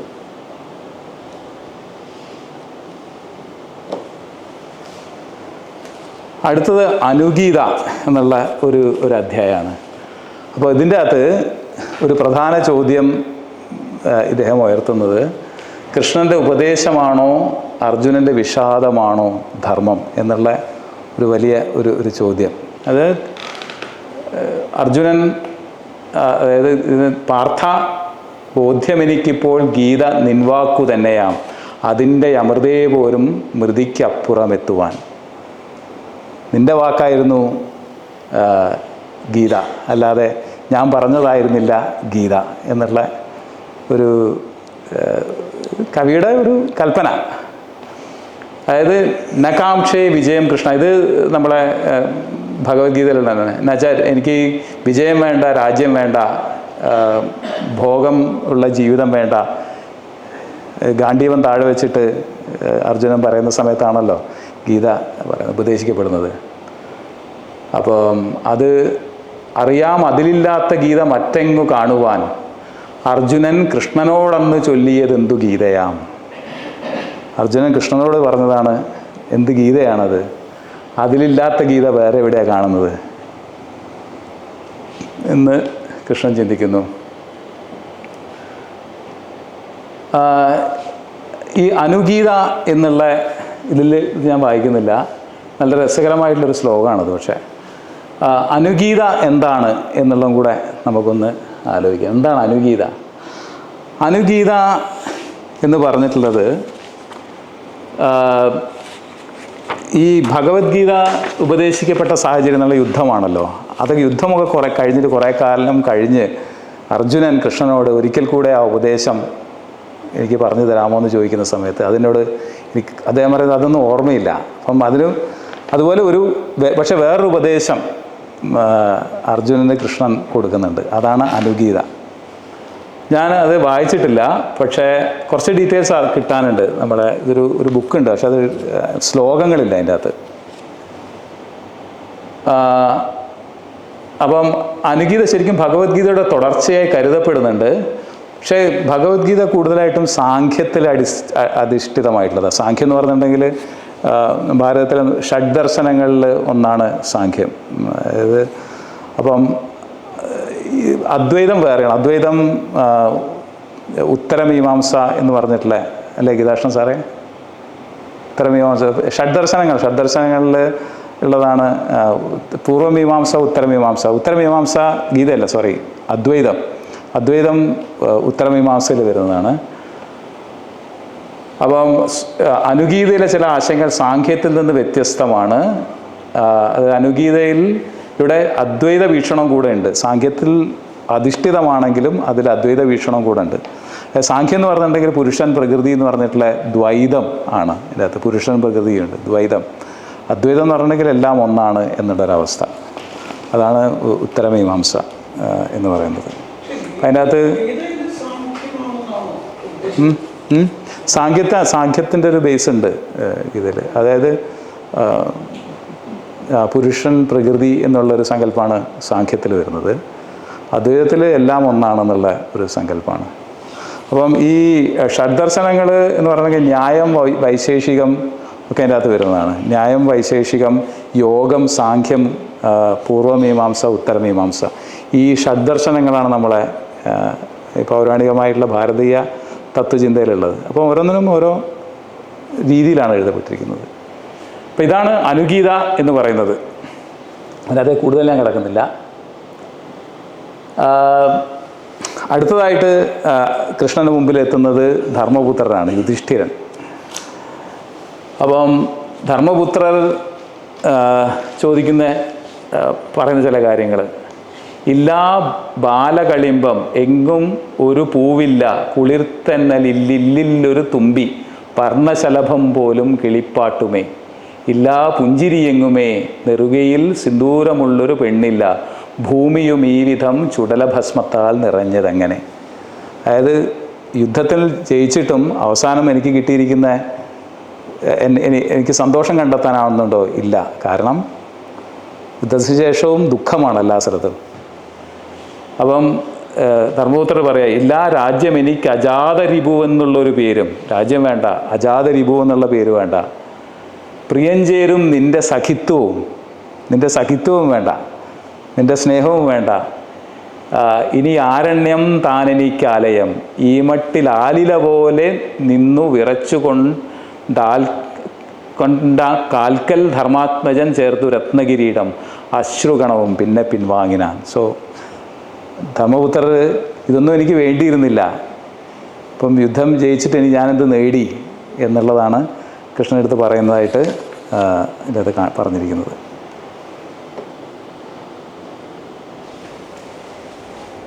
അടുത്ത 2 അധ്യായങ്ങൾ രാധയ്ക്ക് വേണ്ടിയിട്ട് മാറ്റിവെച്ചിരിക്കുകയാണ് നമ്മുടെ പ്രഭാവർമ്മ.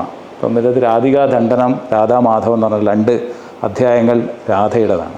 അപ്പോൾ രാധ ഇത് വളരെ നമ്മൾ വായിച്ചു കഴിഞ്ഞാൽ മനസ്സിലായി, ഈ വൃന്ദാവനത്തിലെ രാധ വരുന്നുള്ളൂ. വൃന്ദാവനത്തിൽ നിന്ന് കൃഷ്ണൻ പിന്നീട് മധുരയ്ക്കും പിന്നീട് ദ്വാരകയ്ക്കും പോകുമ്പോഴൊന്നും പിന്നെ രാധയെ നമ്മളധികം കാണുന്നില്ല. അപ്പം രാധ കൃഷ്ണൻ പാതി വഴിയിൽ വിട്ട സ്നേഹമാണോ എന്നുള്ളൊരു ചോദ്യം കവി ഇവിടെ ഉയർത്തുന്നുണ്ട് ഈ ഒരു അധ്യായത്തിൽ.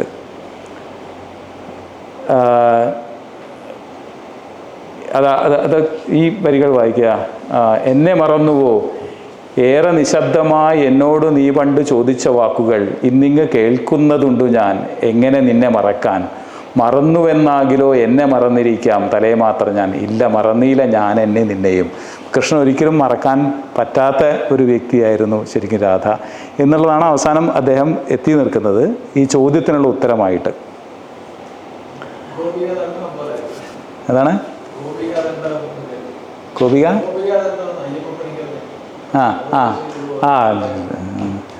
അപ്പം ഞാൻ ഒരു ഇത് അടുത്ത സ്ലൈഡ് നമ്മൾ ഉദ്ധവ ദൂത് എന്ന് പറഞ്ഞ പറ്റുന്നത്. അപ്പം ചില ഭാഗങ്ങളിൽ ഈ ഭാഗവതത്തിലും അത് പറയുന്നുണ്ട്, കൃഷ്ണൻ മറന്നിട്ടില്ല എന്നുള്ളതിന് ചില ഭാഗങ്ങളുണ്ട്.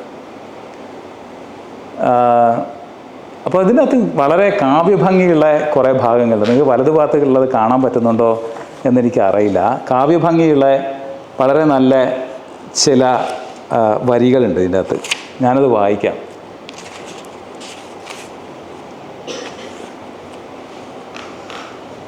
വലത്തു ഭാഗത്തുള്ളത് മേഘതീർത്ഥത്തിനായി കാക്കും ചാതകപ്പക്ഷി എന്ന പോൽ കൃഷ്ണനിൽ നിന്നും ഇറ്റുന്ന സ്നേഹത്തിനായി തപിച്ചവൾ. രാധയെ പറ്റി പറയുന്ന വാക്കുകളാണത്. കണ്ണനു വേദനിച്ചിടാം എന്നതോർ തിടനെഞ്ചിലായി ഒന്നു തല ചായ്ക്കാനും മടിച്ചേ നിന്നിരുന്നവൾ. കണ്ണൻ വിളിച്ചിടാമെന്ന ചിന്തയാൽ സന്ധ്യ തോറുമേ കീർത്തനം താഴ്ന്ന ശബ്ദത്തിൽ മാത്രമെന്നു ശഠിച്ചവൾ. കണ്ണൻ കൺമുന്നിൽ വന്നേക്കാമെന്ന് താൻ ഓർത്തിരിക്കയാൽ ഇമചിമ്മാതെ എപ്പോഴും കൺകളാൽ തേടി നിന്നവൾ. മുരളീഗാനമാധുര്യം അകമേ തങ്ങി നിൽക്കുവാൻ ഒരു വേളയും ആത്മാവിൻ നീണം മൂളാതിരുന്നവൾ. നിലവിൽ ചന്ദനത്തിൻ്റെ മണം മായാതിരിക്കുവാൻ സുഗന്ധവാഹിയാം പൂക്കൾ മുകരാതെ കഴിഞ്ഞവൾ. അകമേ അനുരാഗത്തിൻ അമൃതം മധുരിക്കയാൽ നീരും ആഹാരവും വേണ്ടെന്നുറച്ചേ നാൾ കഴിച്ചവൾ. കൃഷ്ണനു വശിയായിത്തീരാൻ ചമയം തേടിടാത്തവൾ. അണിഞ്ഞിടാതൊരുങ്ങിടാത് അകമേ പൂത്തു നിന്നവൾ. അത് വളരെ നല്ലൊരു പ്രയോഗമായിട്ട് എനിക്ക് തോന്നി. അണിഞ്ഞിടാതൊരുങ്ങിടാത് അകമേ പൂത്തു നിന്നവൾ. അങ്ങനെയായിരുന്നു രാധ. അപ്പം വളരെ നല്ല കാവ്യഭംഗിയുള്ള കുറേ ഇത് ഒരു എക്സാമ്പിളാണ്. ഇങ്ങനത്തെ കുറേ വരികളുണ്ട് ഇതിൻ്റെ അകത്ത്. അപ്പം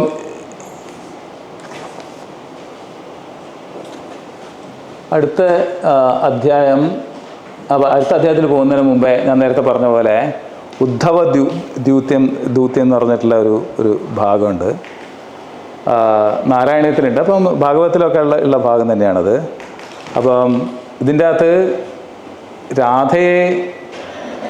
രാധ എനിക്ക് ഏറ്റവും പ്രിയപ്പെട്ടവളാണ് എന്ന് ഉദ്ധവനോട്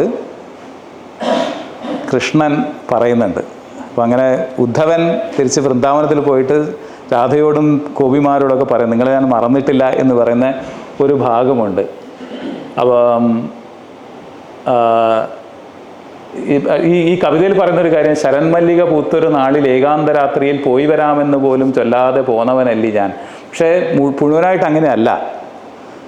കൃഷ്ണൻ മധുരയിൽ പോയതിൻ്റെ ശേഷവും ഉദ്ധവനോട് ഉദ്ധവനെ ദൂതനെ അയക്കുന്നുണ്ട് വൃന്ദാവനത്തിലേക്ക്. അപ്പോൾ രാധയോട് പറയുന്നുണ്ട്, രാധാ സമാശ്വാസ എടുത്ത് കാണിക്കുന്ന ചില ഭാഗങ്ങൾ, ഇതെൻ്റെ രാധയ്ക്ക് ഏറ്റവും ഇഷ്ടപ്പെട്ടതാണ്, എൻ്റെ പ്രേയസി ഇങ്ങനെയാണ് എന്നൊക്കെ പറഞ്ഞുകൊണ്ട് കൃഷ്ണൻ പറയുന്നത് ഉദ്ധവൻ രാധയോട് പറയുന്നുണ്ട്. ഇത് ഞാൻ നാരായണീയത്തിൽ നിന്നാണ് എടുത്തത്. പക്ഷേ ഇത് തന്നെ ഭാഗവതത്തിലുണ്ടെന്നാണ് എൻ്റെ വിശ്വാസം. അപ്പം അടുത്ത 10ാമത്തെ അധ്യായം എന്നുള്ളത് ഈ രാധാമാധവം, ഇതും രാധയെ പറ്റിയിട്ട് തന്നെയുള്ള അധ്യായമാണ്. അപ്പോൾ ഇതിൽ കൃഷ്ണൻ്റെ ഒരു ക്ഷമാപണം കൂടെ ഉണ്ട്. രാധയോടുള്ള ക്ഷമാപണം കൂടെ ഇതിൻ്റെ അകത്ത് അദ്ദേഹം പറയുന്നുണ്ട്. ഇതിൻ്റെ അകത്ത് വളരെ നല്ല രസകരമായിട്ടുള്ള ചില കാവ്യഭാഗങ്ങളാണ് ഇതിൻ്റെ അകത്ത്. അപ്പം അതിൽ തുടങ്ങുന്നത് ഇങ്ങനെയാണ്: മേഘം നിൻ്റെ മനസ്സ് വാർന്നു പടരും കാളിന്തി നിൻ കണ്ണുനീർ, വ്യോമം നിൻ്റെ ഹൃദന്തം, ഈറയിളകും നാദങ്ങൾ നിൻ ഗദ്ഗതം, താരം താവക സ്വപ്നം, ഇന്ദുകല നിന്നേർത്തുള്ള രൂപം, മഹാകാലം നിന്നുടെ വാഴ്വ്, നീലമയിലേ നീ രാധതൻ സങ്കടം. നല്ല രസകരമായിട്ടുള്ള ചില ശ്ലോകങ്ങൾ ഇതിൻ്റെ അകത്തുണ്ട് ഇത് എഴുതിയിരിക്കുന്നത്. അതിൻ്റെ അകത്ത് കൃഷ്ണൻ പറയുന്നുണ്ട്, മുറിപ്പെട്ട മുളം കണ്ടും മുറിവേറ്റ ഹൃദന്തവും മൂളുമീ ശോകരാഗങ്ങൾ നിത്യം എൻ ജീവനാണതിൽ എന്ന് രാധയെ പറ്റി പറയുന്നുണ്ട്.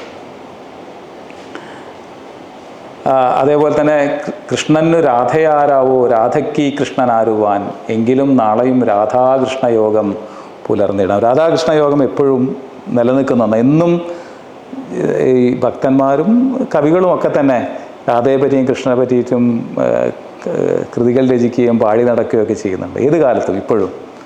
അതാണ്. അപ്പം രാധയ്ക്ക് എന്ത് സംഭവിച്ചു എന്നുള്ളത് പല സ്ഥലത്തും പല രീതിയിലാണ് എഴുതിയിട്ടുള്ളത്. ചില പുരാണങ്ങൾ പ്രകാരം രാധ വേറെ കല്യാണം കഴിക്കുന്നുണ്ട്. അയൻ എന്ന് പറയുന്ന ഒരു വ്യക്തിയെ രാധ വിവാഹം ചെയ്യുന്നുണ്ട്. പക്ഷെ എപ്പോഴും രാധയുടെ മനസ്സിൽ കൃഷ്ണൻ തന്നെയാണ്.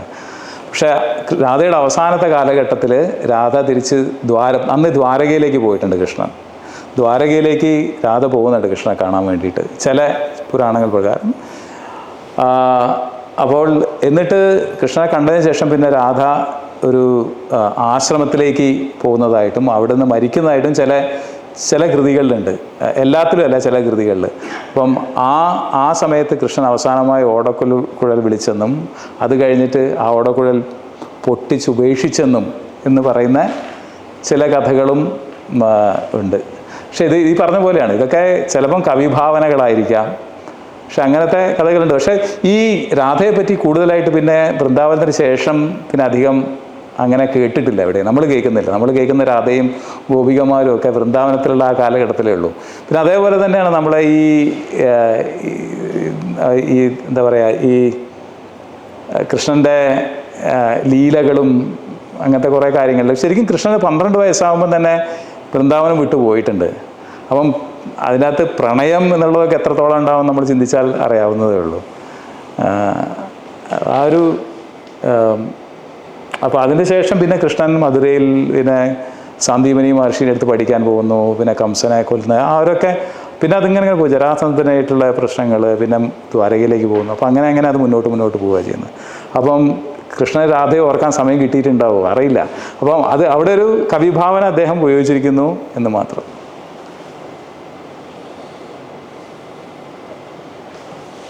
പിന്നെയുള്ള 11 മുതൽ 14 വരെയുള്ള ഭാഗം അല്ലെങ്കിൽ അധ്യായങ്ങൾ അരണ്യകൃഷ്ണൻ, ജ്ഞാനകൃഷ്ണൻ, ഛായാകൃഷ്ണൻ, അത് കൃഷ്ണൻ്റെ പല ഭാവങ്ങളായിട്ടാണ് എഴുതിയിരിക്കുന്നത്. അപ്പോൾ അതിൻ്റെ അകത്ത് ആദ്യത്തെ അരണ്യകൃഷ്ണനിൽ അശ്വത്ഥാമാവിനെയാണ് കൃഷ്ണൻ കാണുന്നത്. അപ്പം അശ്വത്ഥാമാവ് കാട്ടിൽ കൂടെ ചിത്തഭ്രമമായിട്ട് നടക്കുക.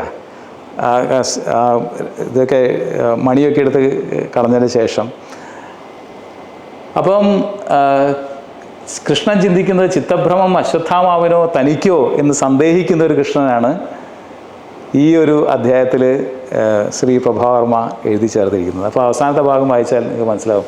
കണ്ടതേതൊരു രൂപം തൻ പ്രതിബിംബമതാകുമോ എന്ന ചിന്തയൊരേ മട്ടിൽ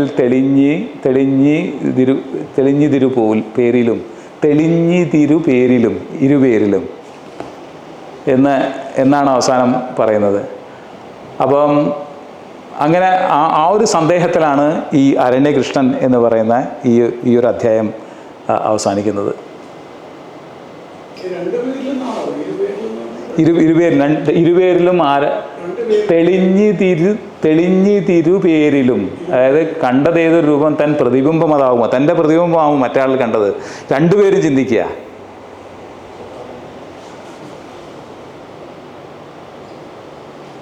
പിന്നെ കാണുന്നത് ധൃതരാഷ്ട്രയാണ്.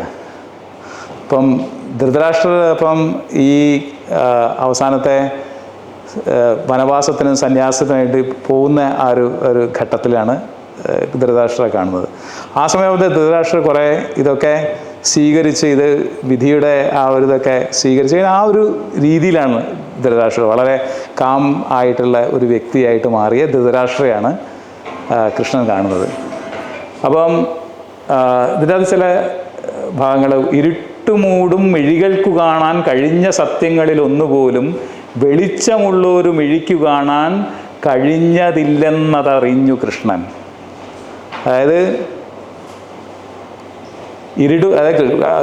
ധൃതരാഷ്ട്ര അന്ധനാണല്ലോ, അന്ധനായുള്ള ധൃതരാഷ്ട്രക്ക് കാണാൻ കഴിഞ്ഞ സത്യങ്ങൾ വെളിച്ചമുള്ള എൻ്റെ കണ്ണിന് കാണാൻ കഴിയുന്നില്ലല്ലോ എന്ന് ചിന്തിക്കുന്ന കൃഷ്ണൻ. നിരക്കവേ ജീവിതപാപമെല്ലാം തുടർച്ചയായി കണ്ടു നിറഞ്ഞ കൺകൾ മറഞ്ഞു നിൽക്കട്ടെ അതിങ്കൽ നിന്നിരുണ്ട കാലം കരുതുന്ന പോലെ. അപ്പം ആ ജീവിതപാപമെല്ലാം തുടർച്ചയായി കണ്ടു നിറഞ്ഞ കൺകൾ അതിൽ നിന്ന് മറഞ്ഞു നിൽക്കട്ടെ എന്ന് കാലം കരുതുന്ന പോലെ അദ്ദേഹത്തിൻ്റെ കൃഷ്ണൻ്റെ മിഴികൾക്ക് ഈ സത്യങ്ങളൊന്നും കാണാൻ പറ്റാതെ ഉള്ള ഒരു അവസ്ഥയിലേക്ക് പോകുന്നു.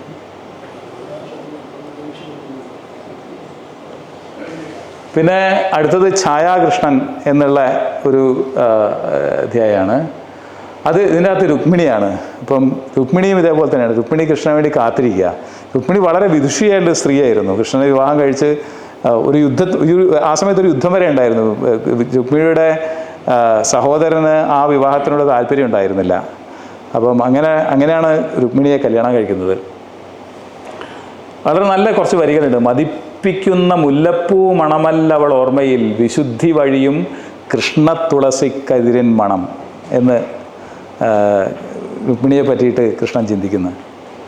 അപ്പം രുക്മിണിക്ക് സുഖവും സൽപ്രതാപവും പകർന്നു നൽകിയെങ്കിലും അവരുടെ മനസ്സ് കാണാൻ തനിക്ക് എന്തെങ്കിലും ആയോ എന്നുള്ള ഒരു സന്ദേഹം കൃഷ്ണനിൽ വരുന്നു ഇതിനകത്ത്.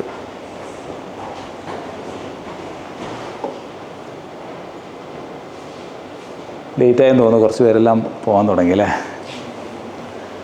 പെട്ടെന്ന് തീർക്കാം. അടുത്തത് ഇത് വളരെ കോൺട്രവേഴ്സ്യൽ ആയിട്ടൊരു ഭാഗമാണ്. കാരണം ദ്രൗപദിക്ക് കൃഷ്ണനോടായിരുന്നു താല്പര്യം എന്ന് പ്രഭാവർമ്മ ഇതിൽ എഴുതിയിട്ടുണ്ട്. വളരെ കോൺട്രവേഴ്സ്യൽ ആയിട്ടൊരു ഭാഗമാണ്. പക്ഷെ അദ്ദേഹം പറയുന്നത് മധുരയിൽ പ്രചാരമുള്ളൊരു നാടൻ പാട്ടിൽ ഈ വിഷയം പ്രതിപാദിക്കുന്നുണ്ട് എന്ന് അദ്ദേഹം പറയുന്നുണ്ട്. പറഞ്ഞിരിക്കുന്ന താതനാം ദ്രുപദൻ വേളി മുഹൂർത്തം നിശ്ചയിച്ച നാൾ കമനീയാംഗ നിന്നെത്താൻ മനസ്സാലെ ഭരിച്ചു ഞാൻ. അതായത് കൃഷ്ണനാണ് ഞാൻ മനസ്സാലെ ഭരിച്ചത് എന്ന് ദ്രൗപദി പറയുന്നതായിട്ടാണ് ഇത് എഴുതിയിരിക്കുന്നത്. അവിടെ നിന്മനസ്സറിയാതൊന്നുമില്ലയെന്നറിയുന്നു ഞാൻ, അതിനാൽ എൻ്റെ ഉള്ളം നീ അറിഞ്ഞതറിയുന്നു ഞാൻ. രാജധാനിയിൽ അന്നെൻ്റെ സുമംഗല്യ മുഹൂർത്തമായി കൃഷ്ണനെ തന്നെ ഉള്ളത്തിൽ നിറച്ചേ കാത്തിരുന്നു ഞാൻ എന്ന് ദ്രൗപദി പറയുന്നതായിട്ടാണ് അദ്ദേഹം ചിന്തിക്കുന്നിടത്ത്. അപ്പം ഇതൊരു നല്ലൊരു അരുതാരോടും ഈ വണ്ണം കൊടും ക്രൂരത മാധവ, ഉടൽ അഞ്ചാൾക്ക് വീതിക്കാം മനം അഞ്ചാവതെങ്ങനെ എന്ന് ദ്രൗപദി കൃഷ്ണനോട് പറയാ. ഉടൽ അഞ്ചായിട്ട് വീതിക്കാം, പക്ഷെ മനം എങ്ങനെയാണ്, മനസ്സെങ്ങനെയാണ് അഞ്ചാവുന്നത്?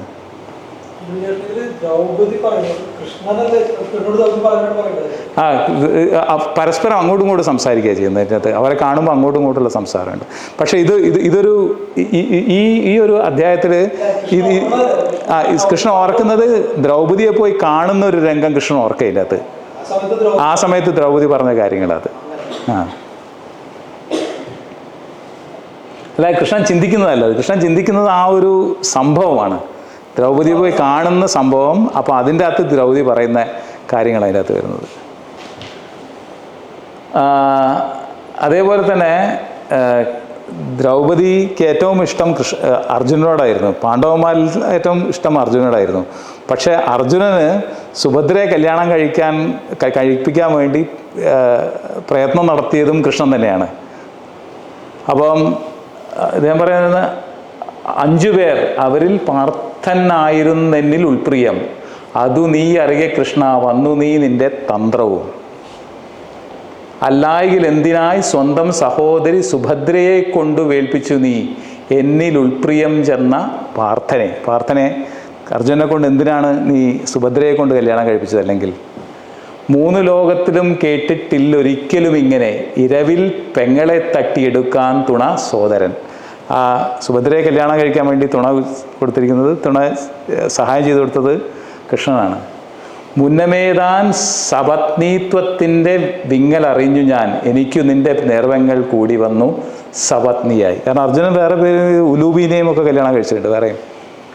അതിനു ശേഷം ഈ എന്നിൽ മനം ചേർത്തിയില്ല അർജുനൻ. സുഭദ്രയോടായിരുന്നു പിന്നെ അർജുനൻ്റെ താല്പര്യം, എന്നിലായിരുന്നില്ല. ശിഷ്ടമായി സ്നേഹമുണ്ടാവില്ലെന്ന നേരറിഞ്ഞു ഞാൻ. അപ്പം പിന്നെ ദ്രൗപദി പറയാ, വനവാസത്തിലെ യാതനകൾ പങ്കുവയ്ക്കാൻ ഞാനേ ഉണ്ടായിരുന്നുള്ളൂ, സുഭദ്ര ഉണ്ടായിരുന്നില്ല, വേറെ ആരും ഉണ്ടായിരുന്നില്ല, ഞാനാണ് പാണ്ഡവരുടെ കൂടെ പോയത്. അതിനകത്തുള്ള അവസാനത്തെ കുറച്ച് ഭാഗങ്ങളുണ്ട്, കുറച്ച് നല്ല ശ്ലോകങ്ങളുണ്ട്. കൃഷ്ണൻ തന്നരികത്തു തന്നെ ഇമപൂട്ടാതൊക്കെയും കേട്ടുകൊണ്ടെന്നാൽ തന്നെ മനസ്സുകൊണ്ടു തഴുകിക്കൊണ്ടിത്ര നേരവും നിന്നന്നേ കരുതി തിരിഞ്ഞു ചുഴലം നോക്കുന്ന പാഞ്ചാലിതൻ കണ്ണീർ ചാലു തുടച്ചിതേ തണുവിഴും തൈത്തന്നലിൻ കയ്യുകൾ. അതായത് ദ്രൗപദീൻ്റെ കണ്ണ് തുടയ്ക്കുന്നത് കൃഷ്ണനല്ല, തൈത്തന്നലിൻ കയ്യുകൾ, കാറ്റിൻ്റെ കൈകളാണ് ദ്രൗപദിയുടെ കണ്ണീർച്ചാല് തുടയ്ക്കുന്നത് അവിടെ. ഞാനിതിൻ്റെ അകത്ത് ചില ഭാഗങ്ങൾ നോക്കി, നമ്മളെ യഥാർത്ഥത്തിലെ വ്യാസ ഭാരതത്തിലെ തന്നെ ഭാഗങ്ങൾ, നമ്മളെ വിദ്വാൻ പ്രകാശത്തിൻ്റെ ട്രാൻസ്ലേഷൻ ഉണ്ടല്ലോ, ഇവിടെ ഉണ്ട് നമ്മുടെ അടുത്തുണ്ടത്, വിദ്വാൻ പ്രകാശത്തിൻ്റെ ഗദ്യ ട്രാൻസ്ലേഷൻ. അതിൻ്റെ അകത്ത് ശരിക്കും ദ്രൗപദി സത്യഭാമ സംവാദ പർവം എന്നുള്ളൊരു പർവ്വമുണ്ട്. അപ്പം ദ്രൗപദിയും സത്യഭാമ എന്ന് പറഞ്ഞിട്ടുണ്ടെങ്കിൽ കൃഷ്ണൻ്റെ വേറൊരു ഭാര്യ സത്യഭാമ, അവർ തമ്മിൽ സംസാരിക്കുന്നുണ്ട്. അപ്പം അദ്ദേഹം പറഞ്ഞിരിക്കുന്ന ചില നാടോടി കഥയിൽ നിന്ന് എടുത്തതായിരിക്കാം ദ്രൗപദിക്ക് കൃഷ്ണനോട് അഭിനിവേശം ഉണ്ടായിരുന്നു എന്നുള്ളത്. പക്ഷേ അതൊരു സഖിത്വം മാത്രമായിരുന്നു, അവർ തമ്മിൽ സഖി എന്നാണ് പല സ്ഥലത്തും എഴുതി കാണുന്നത്, അല്ലാതെ അങ്ങനെ ഒരു ബന്ധം ആരോപിക്കാൻ ഉള്ള തെളിവുകളൊന്നും പൊതുവേ ഇല്ല. അപ്പോൾ അതിനെ ഖണ്ഡിക്കാൻ വേണ്ടിയിട്ടാണ് ഞാനിത് ഉപയോഗിച്ചിരിക്കുന്നത്. ദ്രൗപദി സത്യഭാമ സംവാദത്തിൽ ഈ സത്യഭാമ ചോദിക്കുന്നുണ്ട് ദ്രൗപദീൻ്റെ അടുത്ത്, എൻ്റെ ഈ 5 ഭർത്താക്കന്മാരെയും എങ്ങനെയാണ് നീ കൊണ്ടു നടക്കുന്നത്? അപ്പം നീ എന്തെങ്കിലും തന്ത്രങ്ങൾ ഉപയോഗിക്കുന്നുണ്ടോ എന്ന് ചോദിക്കുന്നുണ്ട് സത്യഭാമ. അപ്പം ദ്രൗപദി പറയുന്നത്, സത്യഭാമയെ, നീ ചോദിച്ച ഈ ചോദ്യം നിനക്ക് യോജിച്ചതല്ല, ദുഷ്ടാചാര മാർഗത്തിലുള്ള പ്രസംഗം തന്നെ നിനക്ക് ചേർന്നതാണോ? അപ്പം ഇതൊന്നും നിനക്ക് ചേർന്നതല്ല. അങ്ങനെ ശുദ്ധമായുള്ള ബുദ്ധിയുള്ളവളും കൃഷ്ണൻ്റെ പ്രിയവല്ലഭയുമാണ് നീ മന്ത്രമൂലങ്ങളും കൂടപ്രയോഗങ്ങളും ഉള്ളവളാണെന്നുള്ള പെണ്ണാണെന്ന് അറിഞ്ഞാൽ ഭർത്താവളെ വീട്ടിൽ വാഴുന്ന സർപ്പത്തെ പോലെ ഭയപ്പെടും എന്നൊക്കെ പറയുന്നുണ്ട്. അത് സത്യഭാമൻ്റെ അടുത്ത് ദ്രൗപദി പറയുന്നുണ്ട്, നീ കൃഷ്ണനെ കാണേണ്ടത് അങ്ങനെയല്ല, ഇങ്ങനത്തെ കുടിലതന്ത്രങ്ങൾ ഉപയോഗിച്ചല്ല ഭർത്താക്കന്മാരെ വരുതിക്ക് നിർത്തേണ്ടത് എന്ന് ദ്രൗപദി പറയുന്നുണ്ട്. അപ്പം അത് കുറച്ചുണ്ട്. അതിൻ്റെ അകത്ത് അവസാനം സത്യഭാമ മാപ്പ് ചോദിക്കുന്നുണ്ട്. യജ്ഞസേനി, ഞാൻ നിന്നോട് മാപ്പ് ചോദിക്കുന്നു, സഖികളോട് സ്വാതന്ത്ര്യത്തോടു കൂടി സഖികൾ സംസാരിക്കാമല്ലോ, ഞാൻ നേരം പോക്ക് പറഞ്ഞതാണ്, പൊറുക്കണം അവസാനം പറയുന്നുണ്ട് സത്യഭാമ. അപ്പം അതേപോലെ സത്യഭാമ വാസുദേവൻ്റെ തേരിൽ കയറുന്നതിന് മുമ്പായി കൃഷ്ണപത്നി കൃഷ്ണയെ ദ്രൗപദിയെ വലം വയ്ക്കുന്നുണ്ട്. പക്ഷേ സത്യഭാമ തേരിൽ കയറുന്നത് കൈകൂപ്പി. പക്ഷെ വേറൊരു കാര്യം കൂടി ഇവിടെ സൂചിപ്പിക്കുന്നുണ്ട്, അത് പ്രധാനമാണ്. കേശവൻ കൃഷ്ണയെ നോക്കിയൊന്ന് കുളിർക്കെ ചിരിച്ച് ആശ്വസിപ്പിച്ച് ഹയങ്ങളെ ഓടിച്ചു എന്ന് പറയുന്നുണ്ട്. അപ്പം ആ കുളിർക്കെ ചിരിച്ചതിൻ്റെ അർത്ഥം വേണമെങ്കിൽ നമുക്ക് വേറെ രീതിയിൽ വ്യാഖ്യാനിക്കാം വേണമെങ്കിൽ, പക്ഷേ അതൊന്നും ഒരു ലോജിക്കലായിട്ട് എനിക്ക് തോന്നുന്നില്ല. ഈ ഒരു ദ്രൗപദിക്ക് കൃഷ്ണനോട് അങ്ങനെ ഒരു താല്പര്യമുണ്ടായിരുന്നു എന്നുള്ളതിന് തെളിവായിട്ട് വേറെ എവിടെ നമ്മൾ കണ്ടിട്ടില്ല. ബാക്കിയുള്ള കാര്യങ്ങളൊക്കെ ആരോപിക്കാം, പക്ഷേ അത് വളരെ ഒരു ചാബല്യമായോ എന്നുള്ള ഒരു സംശയം. ഇത് അവസാനത്തതാണ്. അപ്പോൾ ഞാൻ കുറച്ച് സ്പീഡിൽ പോയതാണ്, കുറേ കാര്യങ്ങൾ പറയാനുണ്ടായിരുന്നു, ഞാൻ സ്കിപ്പ് ചെയ്തതാണ്. അപ്പോൾ ഇത് അവസാനത്തെ അധ്യായമാണ്, ശ്യാമമാധവ് എന്ന് പറഞ്ഞത് കൃഷ്ണൻ. അപ്പോൾ ഇതിൻ്റെ അകത്താണ് കൃഷ്ണൻ്റെ ജീവിതയാത്ര എളുപ്പമായിരുന്നില്ല. അപ്പം ഇവിടെയാണ് വിഗ്രഹഭഞ്ജനമല്ല എന്നുള്ളത് നമ്മൾ കുറേ കൂടെ മനസ്സിലാക്കുക. നമ്മൾ നേരത്തെ പറഞ്ഞ സാനുമാഷ് പറഞ്ഞ കാര്യങ്ങളൊക്കെ നമ്മൾ കുറച്ചുകൂടെ ചിന്തിക്കുന്നത് ഈ ഒരു അധ്യായത്തിൽ എത്തുമ്പോഴാണ്. അപ്പോൾ നല്ല രസമുള്ള ഒരു അധ്യായം, നല്ല പാടാനും ഇതൊക്കെ വൃത്തത്തിൽ തന്നെയാണ് അത് ചെയ്തിരിക്കുന്നത്. ആദ്യത്തെ ആ ശ്ലോകങ്ങളൊക്കെ ഒക്കെ വൃത്തത്തിൽ തന്നെയാണ് നേരത്തെ കണ്ടിരിക്കുന്നതൊക്കെ. ശാർദൂല വിക്രീഡിതവും കാകളിയും ഒക്കെ അദ്ദേഹം ഉപയോഗിച്ചിട്ടുണ്ട് ഇതിനകത്ത്. ചില കാവ്യഭംഗികളുടെ പ്രശ്നങ്ങളുണ്ട് അത്, പക്ഷേ കാരണം ചില കോമയും ഇതും സെമിക്കോളനൊക്കെ ഇങ്ങനെ ഒരുപാട് വന്നിട്ട് ഈ വൃത്തം ഒപ്പിക്കാൻ വേണ്ടിയിട്ട് നടക്കുന്ന ചില ശ്രമങ്ങളുണ്ട്. അപ്പം അത് വായിക്കുന്ന സമയത്ത് നമുക്ക് കുറച്ച് അരോചകമായിട്ട് തോന്നാം, പക്ഷെ എന്നാൽ തന്നെ പാടാൻ പറ്റുന്ന രീതിയിലാണ് അദ്ദേഹം ഇത് മുഴുവൻ എഴുതിയിരിക്കുന്നത്. അപ്പോൾ ഇത് അങ്ങനെയുള്ള ഒരു ചാപ്റ്ററാണ്. കാളമേഘമലറുന്ന രാവിലിടി വിട്ടിടാത്ത ഘനമാരിയിൽ കാരിരുമ്പറയിലായി നിന്റെ ഭുവനപ്രവേശം അത് ദുഃഖദം. അർദ്ധരാത്രി സമയത്തു ഘോരമിടിമിന്നലുള്ള ജലവീഥിയിൽ തന്നെയായി തവ ജീവയാനം അതിജീവനങ്ങൾ അത് സങ്കടം. നിത്യ കാളിമ ഇരമ്പി നീർത്ത കരിമേഘമായ തിരയാകവേ തട്ടിമാറ്റി വഴി തീർത്തു യാത്ര ഇളതായ നാളിലത് ദുഷ്കരം. അപ്പം ഇതൊക്കെ കൃഷ്ണൻ്റെ ജീവിതം അത്ര സുഖകരമായിരുന്നില്ല. കാളമേഘം എന്ന രാവിലാണ് കൃഷ്ണൻ്റെ ഭുവനപ്രവേശം, ഭൂമിയിലേക്ക് വരുന്നത് അങ്ങനെ ഒരു സമയത്താണ്.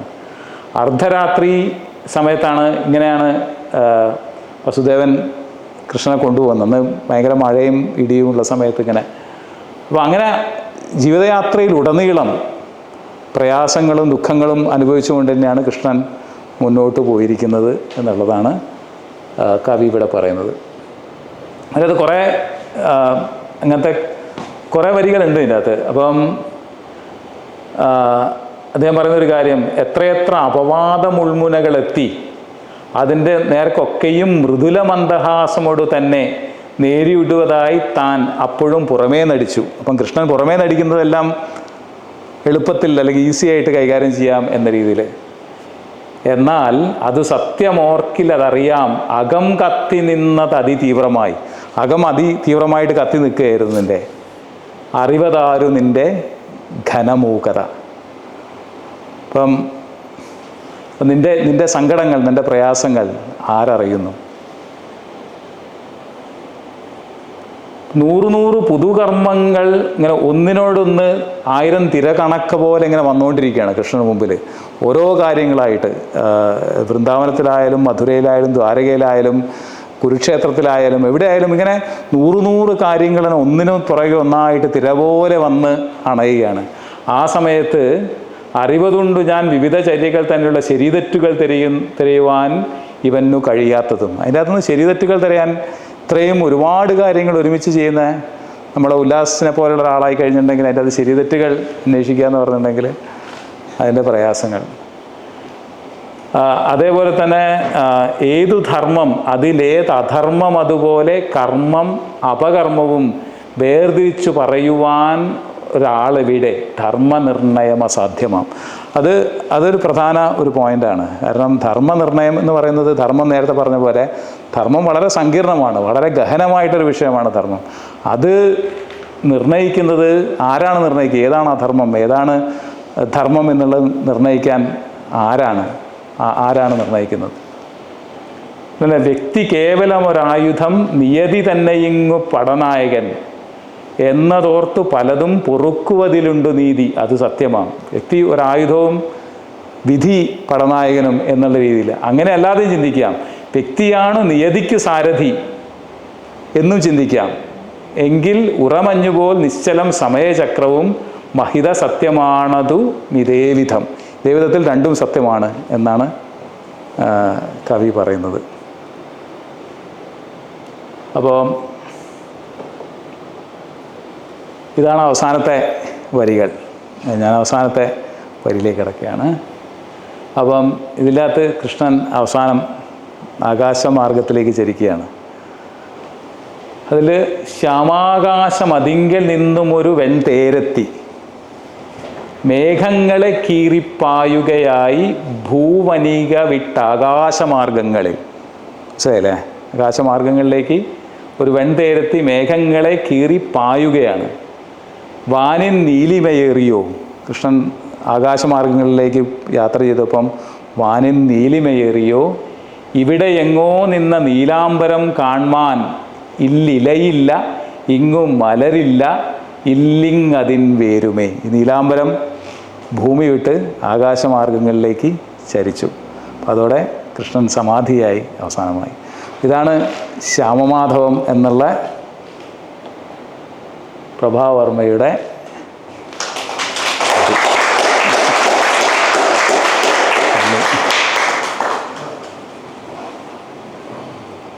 എന്തെങ്കിലും പറയാനുണ്ടോ അതിനെ പറ്റിയിട്ട്?